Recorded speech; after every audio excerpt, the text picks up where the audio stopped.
Hi there, welcome back. This is Annika Foster with Love at Home Counseling. I'm a registered psychologist and a certified Imago relationship therapist. I want to let you know that this has been a really interesting evening to be able to have an opportunity to share with you some ideas and thoughts on how to make things more enjoyable in your relationship. And this is part of my bedroom series.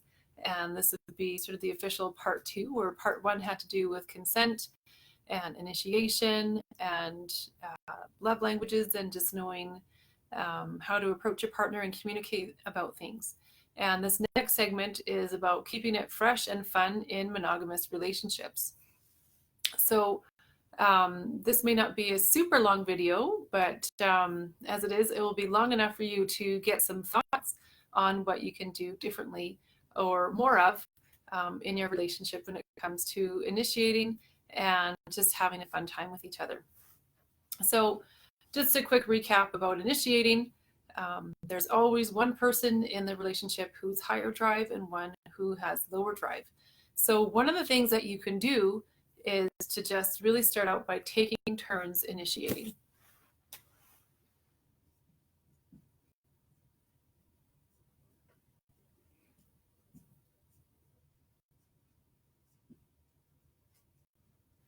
So by taking turns, you have an opportunity for one person who tends to be the high drive person to sit back and enjoy being flirted with or being approached by the low drive person.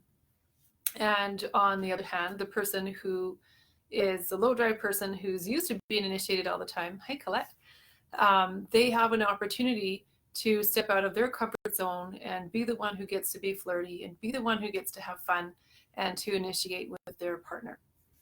So that is the first thing, is to keep it fun, is to really take turns initiating.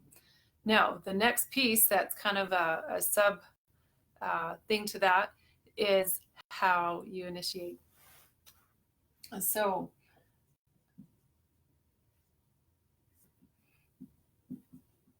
initiating in fun ways.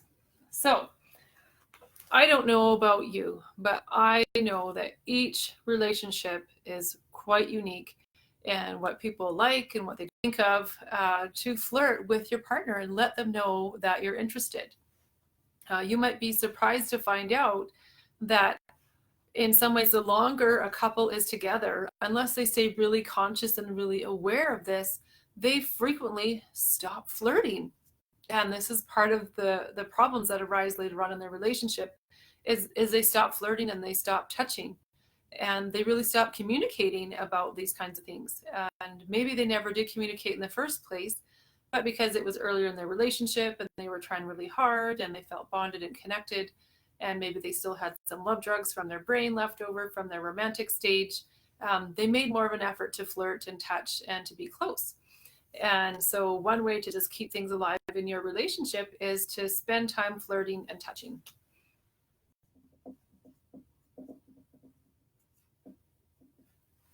So the next thing that can help keep things fresh and fun in your relationship is to date. Go on dates. Do things that are fun regularly. So when you date, you want to go out at least once a week.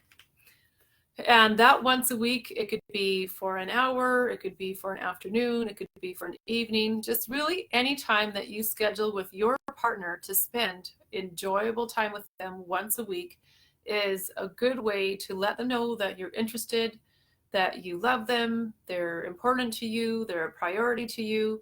And that makes it a whole lot easier for them to want to be close to you and to want to be sexual with you, right? So as far as ideas for dating, again, that comes down to communicating what you want to do on your date and how you want to spend your date time. Some people like to be active and do sporty things and go walking, hiking, biking, swimming, tennis, you name it. And some people like to just sit close and watch movies or Netflix at home, or maybe with friends. And some other people like to try different restaurants, and some like to take classes together. Some want to go for drives. There's lots of things you can do for dates, and dates don't have to be expensive. You don't have to spend a lot of money to have a date. And that's one thing to know. If you feel like your budget is tight, you don't have to spend a lot of money to let your partner know that they're important to you. So dating becomes a really, really big thing here. The next thing in keeping it fresh and fun in your relationship is to talk about things that you appreciate in each other.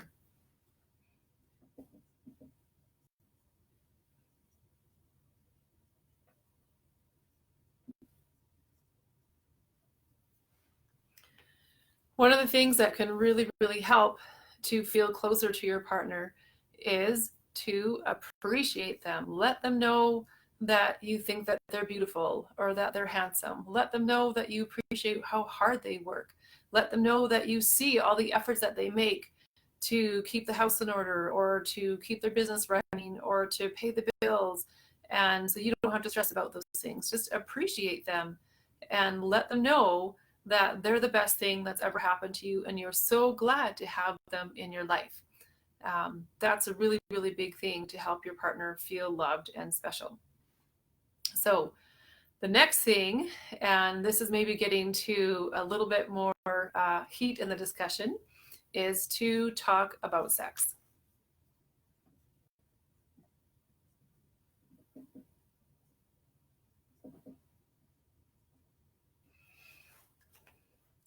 Now, again, this can be a really awkward thing for some people. They don't know how to start the discussion. They don't know what to say.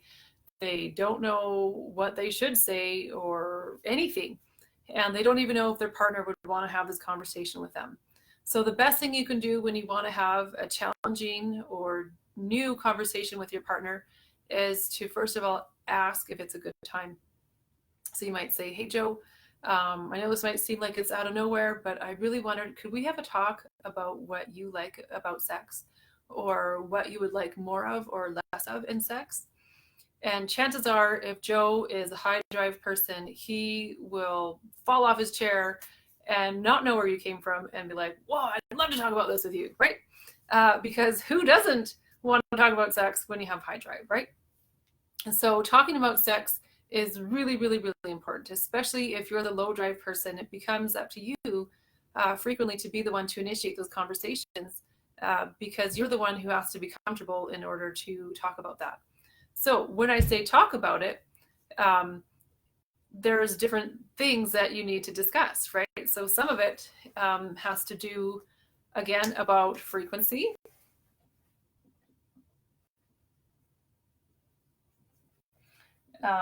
Needs versus wants that have to do with the frequency, right? And just what you like and don't like. Now, this might sound really simple and really straightforward for some people to think, oh, this should be a really easy conversation to have. When in reality, for a lot of couples, this is a very challenging conversation to have, especially when you ask what you like and what you don't like. And this is something that for some people, they really, really struggle and they're not sure what they should say or what they shouldn't say, or if they don't like something, how do they tell their partner that they maybe don't like that and it's uncomfortable or it's just not something that is important to them. And so again, that becomes something that you really need to talk about with your partner in terms of, you know, what you like and what you don't like. And part of that has to do with foreplay.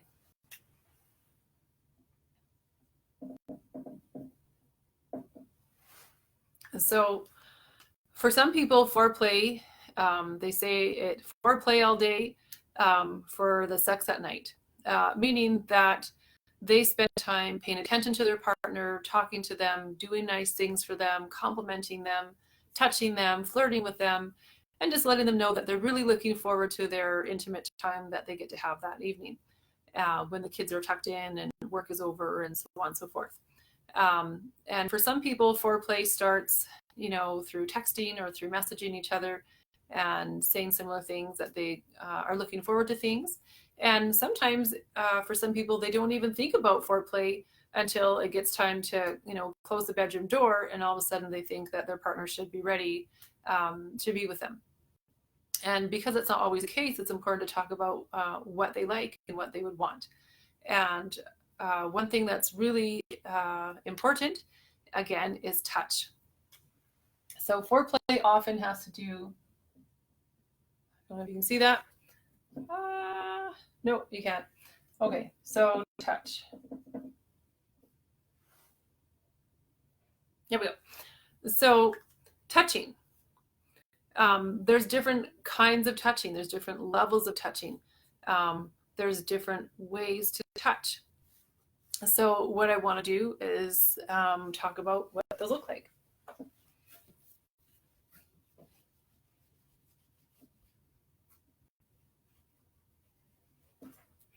Okay, so touching. You can have light touch. You can have soft touch, meaning like maybe a soft fabric or even a feather, right? It could be like a tickle. It could be a massage. It can be deep pressure. You can have different temperatures, so hot or cold.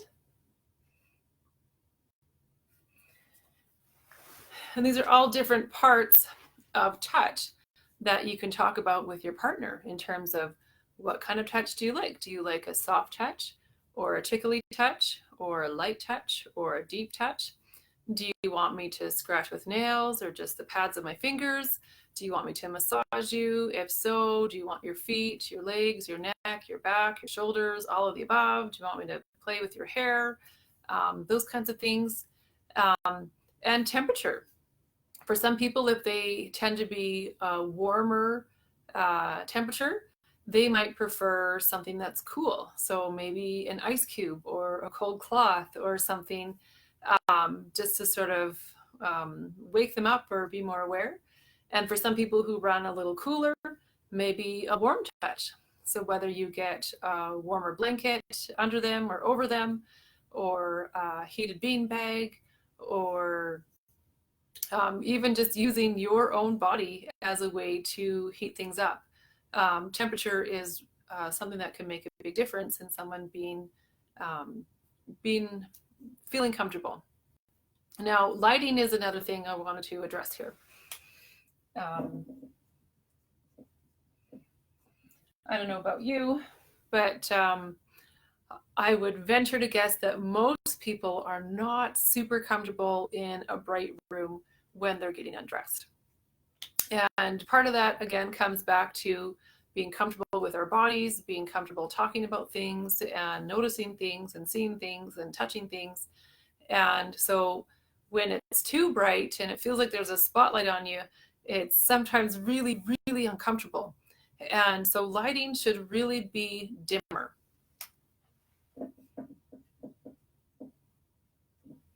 So you can use candles. You can just use dimmer switches. You can use lamps. You can even put a fabric or a cloth over the lamp to diffuse the light even more if necessary.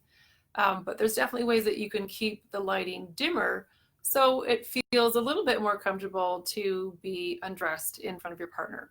And again, even though you may have been married for years and years and years, some people still feel uncomfortable being undressed in front of their partner.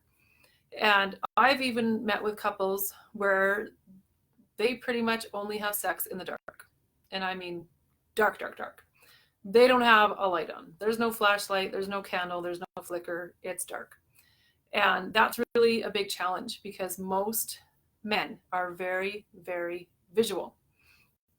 And so for them, in order to feel more aroused and to enjoy the experience, they really, really want to be able to see their wife and see their wife's body and to enjoy it and spend time with it. And if everything's dark and they can't see anything, then that makes things more challenging for them and less fun. And so instead of having a bright light and instead of having it dark, try having experimenting with different light settings and to see how that goes. The next part is going to be music, yes or no, right? For some people, they really enjoy things to just be quiet and they can just stay in their head and they don't want to be distracted. And for some people, they want to have music, maybe music without words, maybe something that's soft and spa-like or classical or some kind of guitar or piano or something relaxing. And maybe some people will get too relaxed and get sleepy and they don't want that kind of music and they want something that's more erotic or jazzy or whatever. So talk to your partner about music. Should you have music? And if so, what kind of music would you both agree to would work when you're in the bedroom and you're initiating and in that foreplay part of your sex time? The next thing has to do with clothing or no clothing.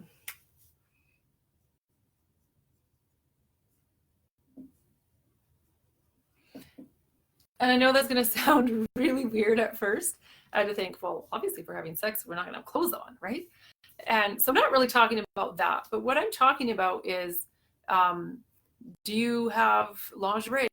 Do you have matching bra and panties? Does your husband have cute boxer shorts or other pants or something that are attractive to you?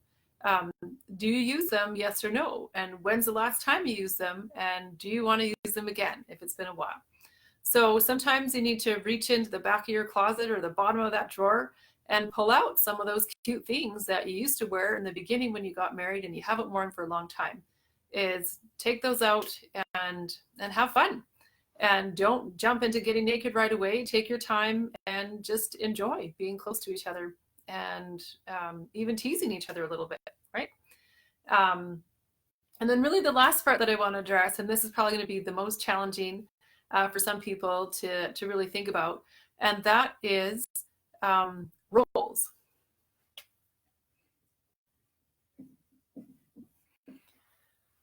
So I don't know about you, but I know when people have been together for a really, really, really long time in a monogamous relationship, that sometimes things can feel a little bit boring or a little bit same old, and you kind of have a pattern, you kind of have a way of doing things, and it's sort of the same all the time. And so when I mean roles, I mean you can spice things up in your relationship by taking on different roles. And it doesn't have to be kinky or weird or uncomfortable roles, but just think about, if we were doing a role play or if we were actors and we had to pretend to be in love, what would be our story? So roles have everything to do with the story. So I'm going to put this up here. So I think this is really important.